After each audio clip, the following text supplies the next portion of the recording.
une anecdote un peu drôle, c'est que quand on a présenté le projet à la station de radio au départ, on avait marqué Douce Folie.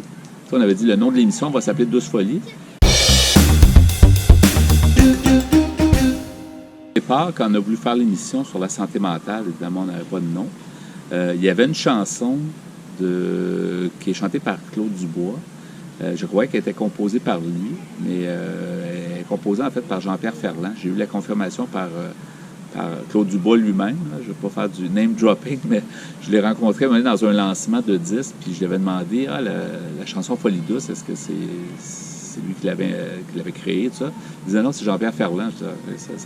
Alors, c'est ça un peu l'origine de l'émission.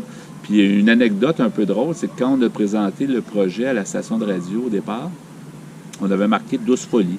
On avait dit le nom de l'émission va s'appeler Douce Folie. Puis quand eux ont accepté le projet, puis qu'on nous ont mis dans la grille horaire, ils ont comme inversé. Eux ont inversé, ils ont dit Folie douce, puis ça allait comme rechercher le nom de la chanson. Puis à force de le regarder, on dit, dans le fond, oui, Folie douce, c'est bon, puis on ne rechangera pas le nom pour donner Douce Folie. Puis on se disait, dans le fond, le mot important, c'est folie, parce que c'est la santé mentale. Puis douce, c'est comme on parle de folie en douceur. C'est ça qui a fait du sens, puis ça sonne bien. Fait que dans le fond, Douce Folie aurait été bon, mais le hasard, ou en tout cas les circonstances, ont fait que ça s'appelle Folie douce. Puis on a ce nom-là depuis plus de 30 ans. Alors, je trouve que c'est un bon nom qui frappe bien les gens, facile à retenir, qui dit ce qu'il y a à dire.